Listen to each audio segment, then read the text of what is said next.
Hello, hello, hello. This is Tanisha Harris, and this is my channel, Real Estate and Life Lessons. And today I'm just going to do a quick, I hope it's going to be a quick introduction of myself to the channel, what I would like to do with it, and hopefully what direction it takes. No, that didn't sound good. Hi, this is Tanisha, and I am going to go through my direction for this channel. So let's just get into it. I am a dual career real estate professional. I say this because my main gig is I work for a bank as a mortgage loan originator. So yes, I work for the bank. And I help families get financing for their home sweet home. Secondly, here in the state of Indiana, specifically central Indiana, I am a licensed real estate agent and can help families find their home sweet home as well. So you really can't see it up behind me, but there's a sign that I have that says helping you find and fund your home sweet home. Now, for anyone who wants to ask, I'll just go ahead and answer this up front. No, I only do one or the other for a family. So either here in Indy, I'm helping a family find their home, or I am helping them fund their home. Not both at the same time. All right. So how did I get here? Like most real estate professionals, it started with me purchasing my first home. I loved the process of researching, the whole process of knowing that as a single mom I could do it, and accomplishing that goal. That I just found myself talking about it a lot to people around me till it got to the point where, it was like, maybe I should do this. Maybe I should do this. Well, I did. I took the class and I got licensed. And unfortunately, it seemed like I got licensed right when there was a whole lot of turmoil about to happen in the industry. So, needless for that, on top of that, there was a lot of turmoil happening in my life. And I became emotional, susceptible to depression. Now, I had been in a depressive state prior to where I was at that point, having the license. So things were just kind of like that ball rolling down the hill, getting faster and faster. So anyway, fast forward to I couldn't take it being at work anymore. And so I decided to leave my job. But I had a real estate career ahead of me, and I knew that I would be able to support myself, me and my kids. Great, until someone entered into the picture that wasn't a part of the plan and just totally threw all of that out of the whack. So I had that as an antagonistic factor in what was going on with me. And there was a second antagonizing factor. So now I had, instead of one, two. And it just was not working out. And little notes to me, it was never going to work out because that really wasn't the plan. But I wasn't privy to the plan. So I'm thinking one thing, but the situation was toxic that I couldn't work. And obviously I wound up losing everything. I lost my home, my car. I lost everything. So here I am, homeless. And then I find out pregnant. And so I had tools to use, but I didn't. For instance, I have this shirt on. If you can, keep the house. If you can't, sell it, and sell it fast. That's the advice I should have taken for myself, but I couldn't. I could not function. So move a little ahead. I wound up living with my father for a while with my kids, and that lasted a little bit until after I'd given birth and what have you. And that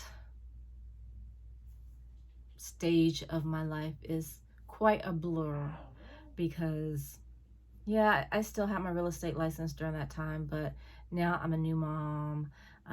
I lost everything, so I didn't even have, the bare minimums of what I needed at that time. And on top of all of that, I was depressed and didn't want to be here.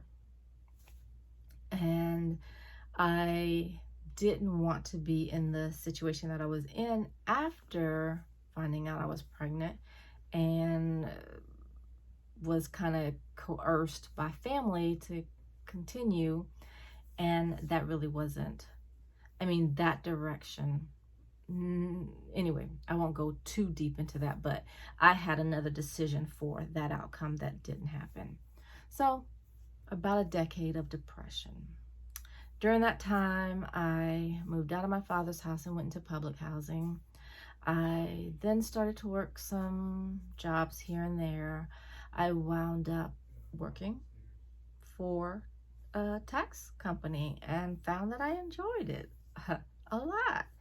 And so I got to the point where I was pretty good at that and was managing a tax office, but antagonizing factors in my life. Now, when I enjoy working or doing something, I'm a workaholic. And so I was being riddled with just negative talk about me being a bad parent because I was working, and I worked a lot, but it was always that drive in me. So anyway, eventually had to give that up after a few years, and I wound up into insurance, medical insurance. I'm working for a big company. I was great at that. And that was more likable to those who were around me, criticizing every little thing I do. That was something they could get on board with because it was a corporate 9 to 5 or whatever. Because ironically enough, it wasn't 9 to 5. We had shifts, and every time there was a shift bid that would come up, I would have to hear a speech about who works like that, who does, so there was always something. It could never just be right. So after a couple years of doing that, I just realized that I wasn't happy doing it. And, when you tell someone that you've been through a decade-long state of depression, they think it's like an everyday thing. It's not an everyday thing. You don't wake up every day and you're depressed.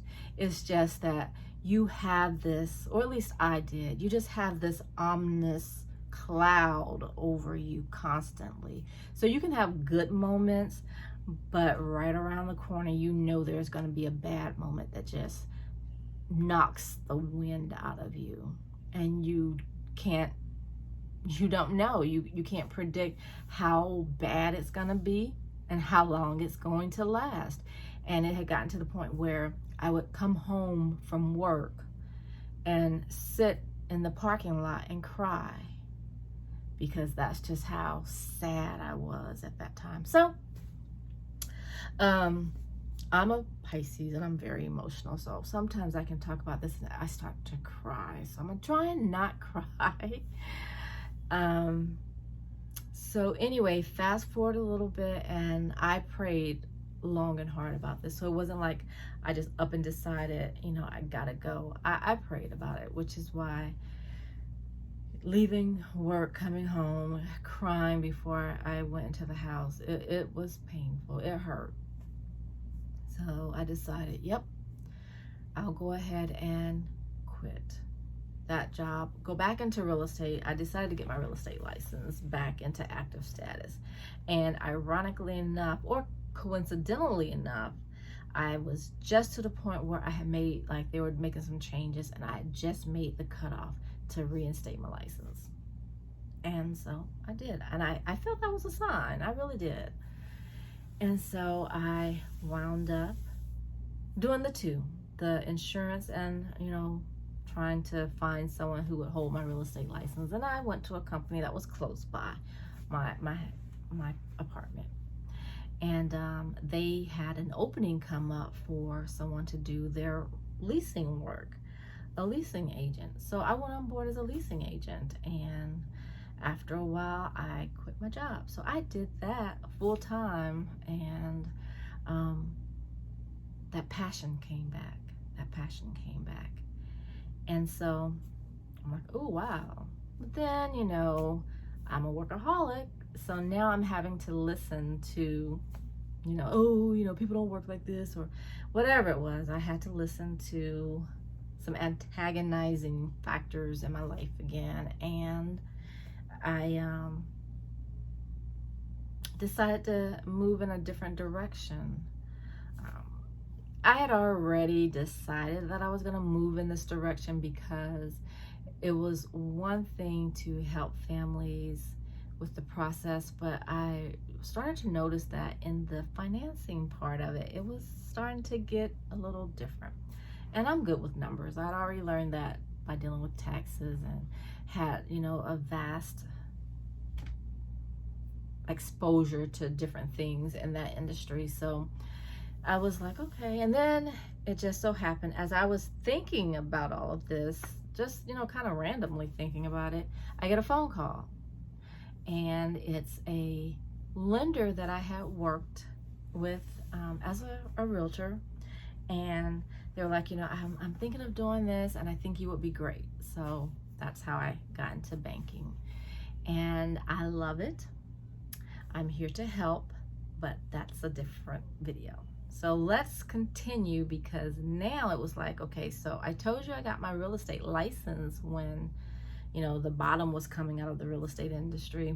I became a mortgage loan originator when the bottom was falling out of the world.